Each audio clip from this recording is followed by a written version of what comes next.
बिहार में जातीय जनगणना को लेकर सियासत गर्मा गई है। राजनीतिक दलों में क्रेडिट लेने के लिए होड़ अब मची हुई है। सियासी दलों के नेता एक दूसरे को आईना दिखाने में लगे हैं।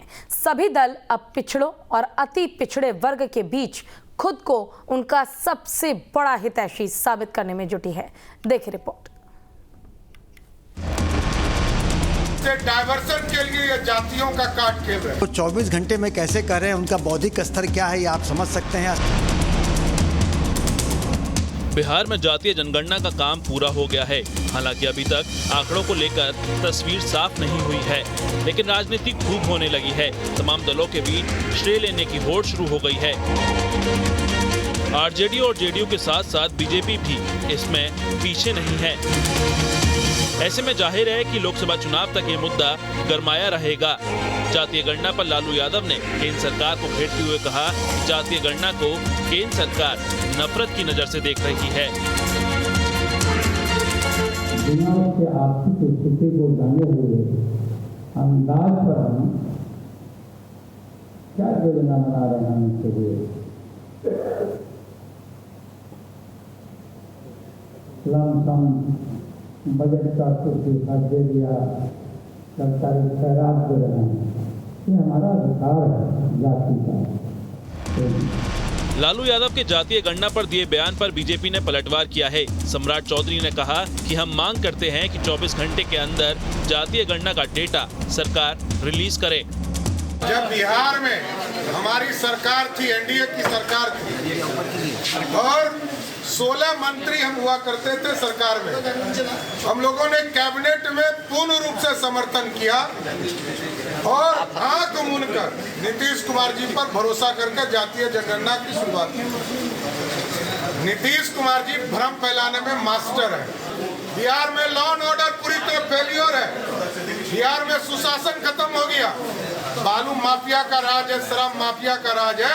इससे डायवर्सन के लिए ये जातियों का काट खेल रहे हैं। देखिए, सुप्रीम कोर्ट में केंद्र सरकार ने कभी भी जातीय गणना का विरोध नहीं किया है। सुप्रीम कोर्ट में जो सॉलिसिटर जनरल है तुषार मेहता, उनका यही कहना है कि जो सेंसस है वो केंद्र सरकार करा सकती है, सर्वे राज्य करा सकता है। यानी कोई राज्य सरकार चाहे तो जनगणना नहीं करा सकती है, लेकिन अगर कोई राज्य सरकार चाहे तो सर्वे करा सकती है। वहीं सम्राट चौधरी के 24 घंटे में जातीय गणना का डाटा जारी करने की मांग पर जेडीयू ने पलटवार किया है।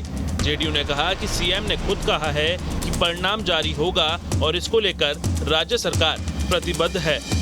जो प्रक्रिया होते हैं उसमें सर्वे हुआ, डेटा आया, डेटा कंपाइल होगा, उसके लेवल पर चार्ज ऑफिसर के लेवल पर जाएगा। उसके बाद नगर परिषद या जो उसके इंचार्ज हैं वो देखेंगे।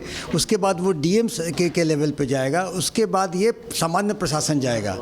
तो इतने प्रक्रिया को वो 24 घंटे में कैसे कर रहे हैं, उनका बौद्धिक स्तर क्या है, ये आप समझ सकते हैं। असल में उनकी जो मानसिक स्थिति अभी कुछ ठीक नहीं है और वो अपना ऐसे अनर्गल बयानबाजी कर रहे हैं। वहीं आरजेडी ने जातीय गणना को लेकर पीएम को देश का सबसे बड़ा गुनहगार बताया। मनोज झा ने कहा कि बीजेपी आग से खेल रही है। ईडब्ल्यूएस को लेकर सुप्रीम कोर्ट की टिप्पणी के बाद बंदिश रूपी वो लक्ष्मण रेखा खत्म हो चुकी है। पूरे बिहार का विधानमंडल का प्रतिनिधिमंडल जाकर के प्रधानमंत्री जी से मिला था कि प्रधानमंत्री जी, आवश्यकता इस बात की है कि पूरे देश में जातिगत जनगणना करवाई जाए और बिहार में तो इसकी फौरी तौर पर ज़रूरत है और पूरे देश में ज़रूरत है। प्रधानमंत्री जी चुप रहे। अक्सर पिछड़ों और दलितों के सबलीकरण के मसले पर प्रधानमंत्री जी आरएसएस के चंगुल से मुक्त नहीं हो पाते हैं, उस व्यवस्था, उस ढांचे से मुक्त नहीं हो पाते हैं। वो चुप रहे। वो एक लक्ष्मण रेखा थी। उस लक्ष्मण रेखा को जब ईडब्ल्यूएस रिजर्वेशन पर माननीय सर्वोच्च न्यायालय की टिप्पणी आई तो वो लक्ष्मण रेखा काफूर हो गई, वो खत्म हो गई। तो एक बहुत बड़ी आबादी जो इस देश की है, उसको अपने आबादी के अनुरूप फैसले चाहिए थे, आरक्षण की व्यवस्था चाहिए थी। उसके लिए क्या आवश्यक था? एक वैज्ञानिक समकालीन आंकड़ा हमारे पास हो। बिहार ने उस दिशा में पहल की और पहल मजबूती से की। बिहार में जातीय जनगणना को लेकर पिछले कई सालों से सियासत होती रही है।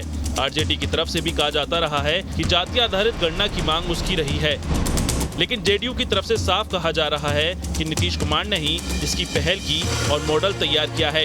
एक तरफ जेडीयू नीतीश कुमार के नाम पर अपने पक्ष में जातीय गणना को भुनाने में लगी है, तो दूसरी तरफ बीजेपी को लोकसभा चुनाव में इसका नुकसान ना हो, ये भी कोशिश हो रही है। Bureau report, news state, Bihar Jharkhand.